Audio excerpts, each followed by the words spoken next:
What is a slap-in-the-face job offer? I was the last IT guy standing after our company decided to play layoff bingo twice in 6 months. While my coworkers got their pink slips, I got their workload dumped on my desk like some twisted participation trophy. For 8 months, I was basically running a one-man tech circus. Password resets at 600 a.m., server crashes at midnight. And don't even get me started on the time I had to crawl under desks for 3 hours straight because Karen from accounting couldn't figure out why her computer wouldn't turn on. Plot twist, it wasn't plugged in. The cherry on top, training Brett, the CEO's nephew, who got hired as our IT strategy advisor. This guy asked me if Wi-Fi passwords expire and whether we needed to water the servers to keep them cool. I'm not joking. One Tuesday morning, my manager, Kevin, walks into my closet-sized office with this huge grin and the HR lady trailing behind him like a lost puppy. Great news, Jason. Kevin announces, "We're promoting you to Senior Systems Manager." My heart actually skipped a beat.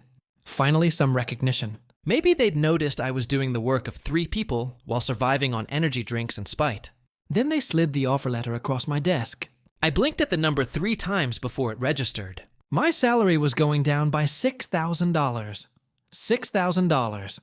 Wait, this has to be a typo, I said, pointing at the paper like it might magically fix itself. Kevin's grin somehow got wider. Nope, you're moving to salary-exempt status. Think of it as an investment in your future. Investment in my future poverty, maybe, I muttered. The HR lady jumped in with her rehearsed corporate speak. As a salaried employee, you'll have more flexibility.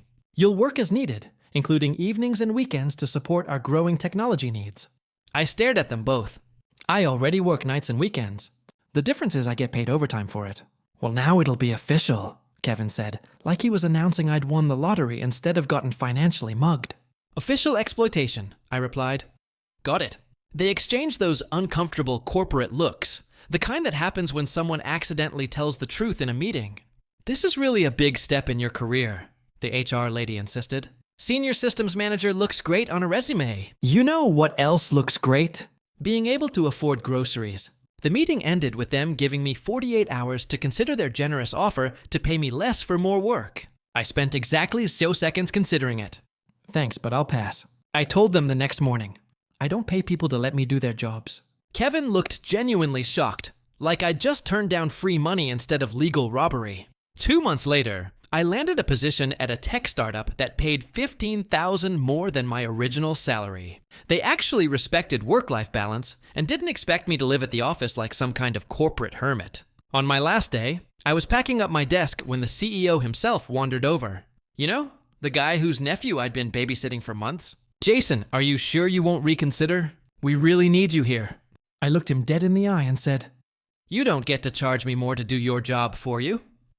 Then I walked out with my box of personal stuff, leaving behind my company laptop, my access cards, and absolutely 0 regrets. Brett lasted 2 weeks after I left.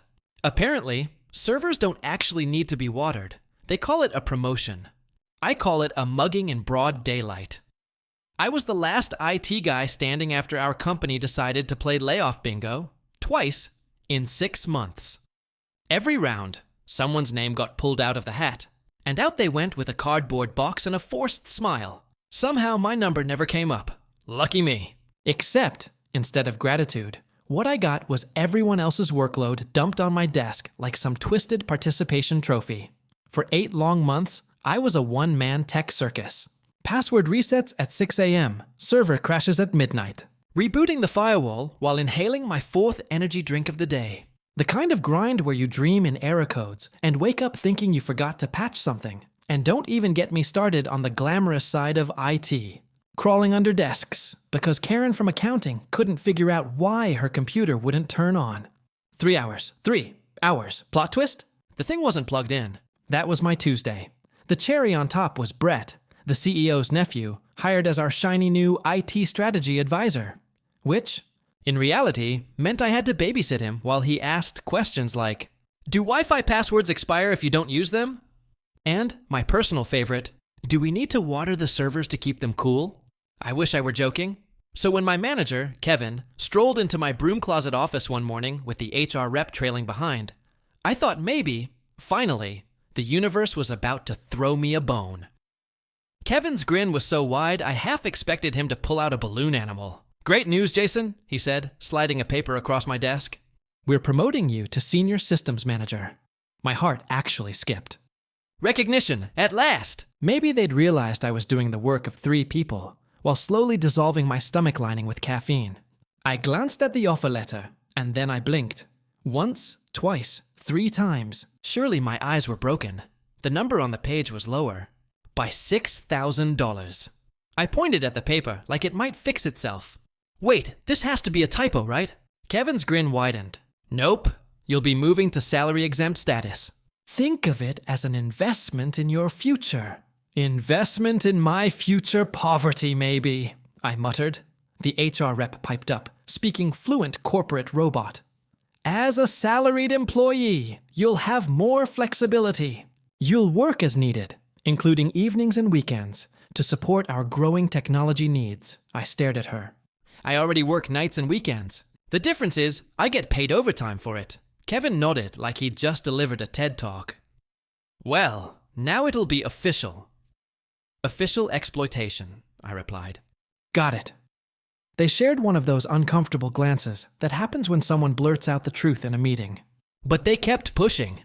"This is a big step for your career," HR droned.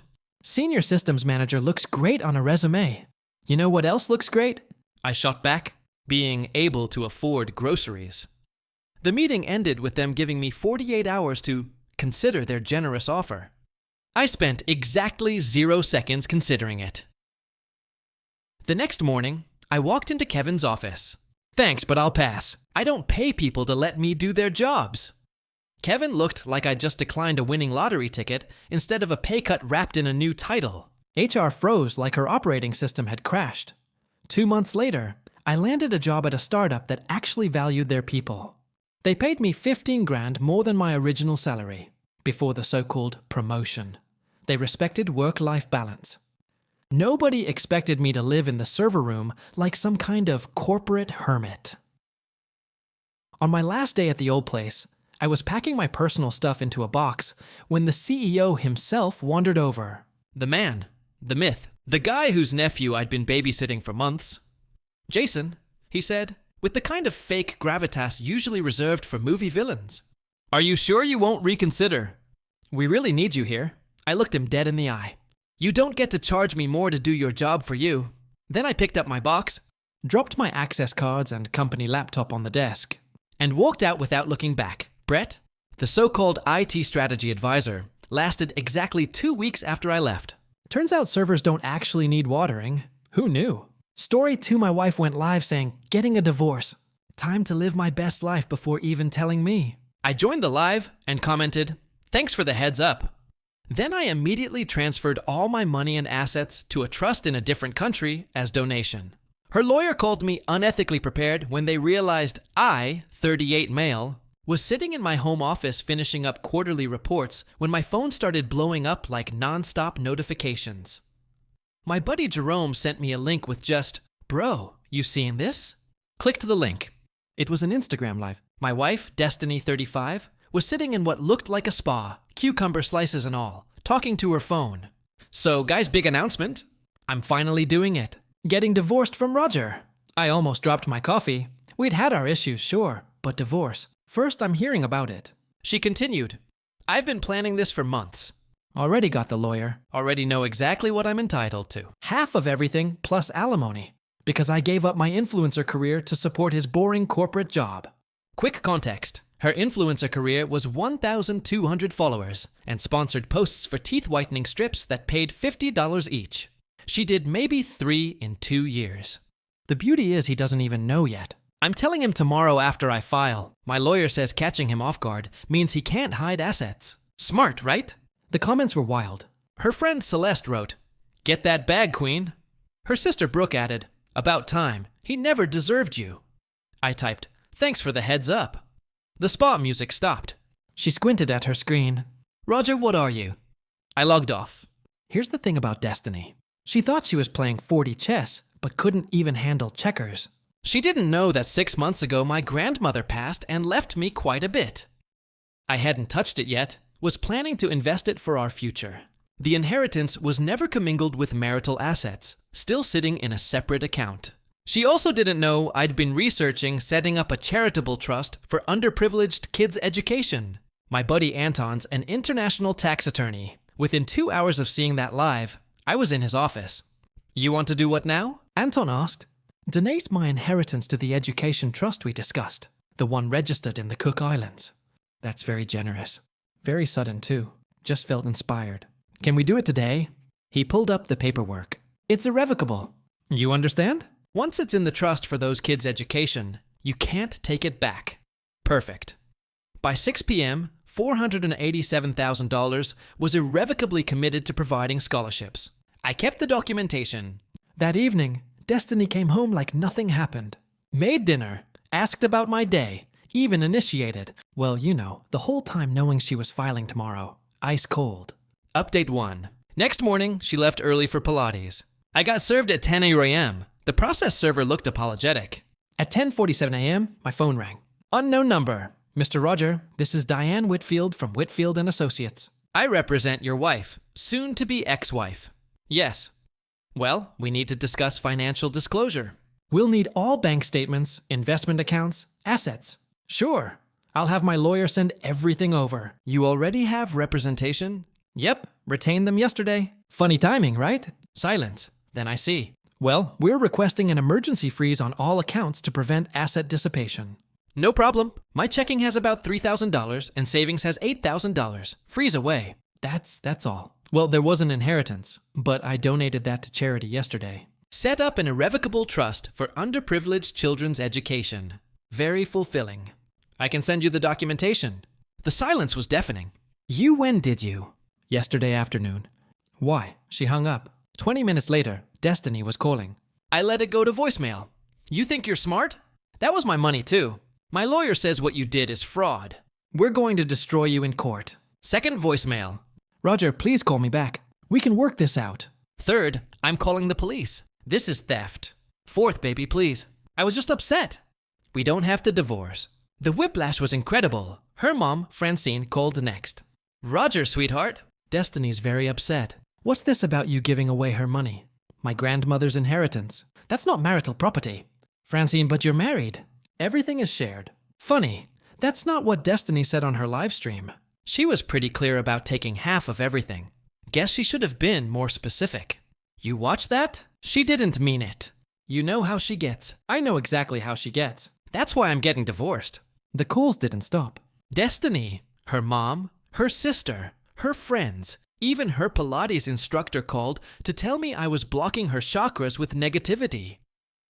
That evening, Destiny came home with her sister, Brooke. They'd clearly been strategizing. "Roger." Brooke started. "What you did was financial abuse. Donating to charity is abuse. You know what you did? You saw the live and moved that money to spite her.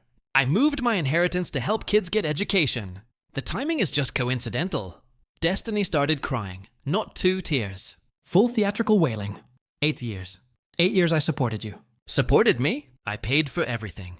You haven't worked in 3 years. I was building my brand.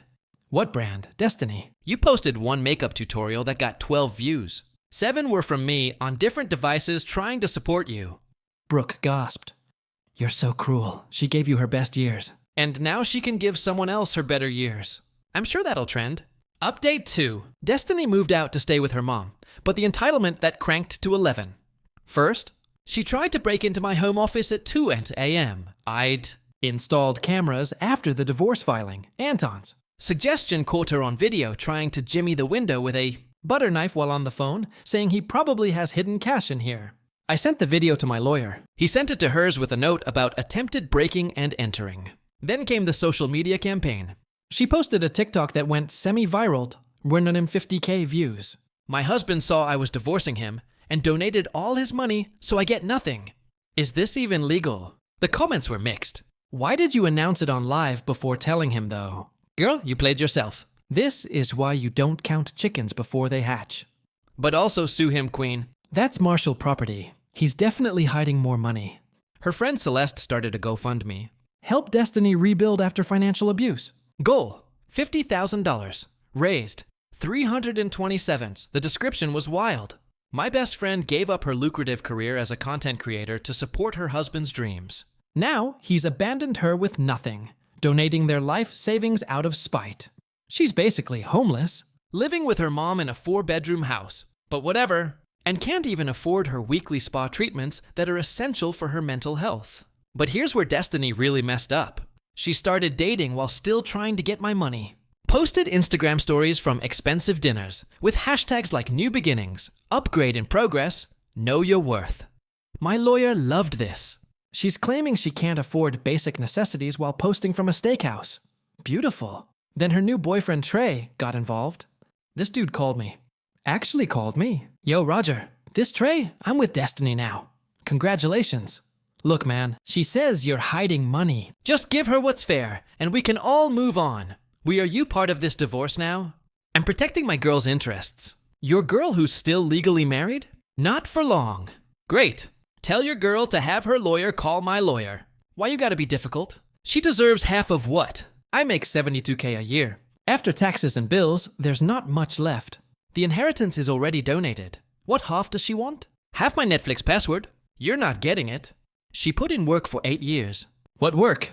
Trey, name one thing. She maintained the household. We have a cleaning service. I cook, we don't have kids. She gave up her career. What career? He hung up. But Trey wasn't done. This man showed up at my job. Security called me down. Sir, there's a Trey here. Says it's about your wife. I came down. Trey was in the lobby, looking like he was about to fight someone. You think you're smart? He said, I think I'm at work. What do you want? Destiny deserves better. Then date her better. I'm not stopping you. She deserves money. For what? Participation trophy. Security stepped in when he stepped forward. Sir, you need to leave. As he was escorted out. This isn't over. Narrator. It was in fact about to be over. Update 3. Court day arrived. Destiny showed up in a designer outfit I'd never seen before. Trey was with her, plus her mom, sister, and 3 friends. My side, me and Anton, who came for moral support, not as my lawyer. Her lawyer, Diane, started strong. Your Honor, the defendant clearly dissipated marital assets upon learning of the divorce. Judge Elkins, an older woman who looked like she'd seen everything, reviewed the papers. The inheritance from his grandmother? Yes, Your Honor. The inheritance that was received 6 months ago, never commingled with marital funds and maintained in a separate account. Yes, and it was donated to a registered charity for children's education. The timing is suspicious. Counselor, is there any evidence the inheritance was marital property? Diane shuffled papers. The marriage is 8 years old. The wife sacrificed. I didn't ask about sacrifices. I asked if the inheritance was marital property. No, Your Honor. Then what's the issue? He did it out of spite. He saw my client's announcement. The judge's eyebrows raised. Announcement. My lawyer stood. We have video evidence of Mrs. Destiny publicly announcing divorce proceedings on social media before notifying my client, discussing strategy to catch him off guard to prevent asset hiding. I'd like to see this. We played the live stream. The judge's face was stone. Destiny sunk in her chair. Mrs. Destiny, you announced your divorce on Instagram. I was emotional, Your Honor. You were at a spa. Its self-care is important during stressful times. And you discussed legal strategy publicly. Diane jumped in. Your Honor, people vent on social media while getting spa treatments and discussing how to maximize financial gain from divorce. Silence. The judge continued. Mr. Roger, why did you donate the inheritance? Your Honor, I'd been planning to set up an education charity in my grandmother's memory. The timing was coincidental. Quite a coincidence. Yes, Your Honor. She looked at me for a long moment. And you're prepared to live with this decision? The donation is irrevocable? Absolutely. Those kids need education more than I need a savings account. Your Honor, Destiny stood up. He's lying. He did it to punish me. Mrs. Destiny, please sit. Even if that were true, which hasn't been proven, he had every right to donate his inheritance. It wasn't marital property. But I'm entitled to what? What exactly are you entitled to? Half. I get half of everything of marital assets, which appears to be approximately $11,000 in checking and savings, a 2017 Honda Civic in the defendant's name, and a rental apartment. Destiny's jaw dropped. That's it. Were you under the impression there was more? He makes good money. $72,000 annually, according to these documents, after taxes, rent, and expenses. That doesn't leave much accumulation over 8 years. This isn't fair. The judge removed her glasses. Mrs. Destiny, you announced your intention to divorce on social media. You discussed strategy to ambush your husband. You're currently posting pictures from expensive dinners while claiming financial hardship. What exactly isn't fair? Trey stood up. This whole system is rigged. Sir, who are you? I'm her boyfriend. Her current boyfriend, while she's still married. My lawyer barely contained his smile.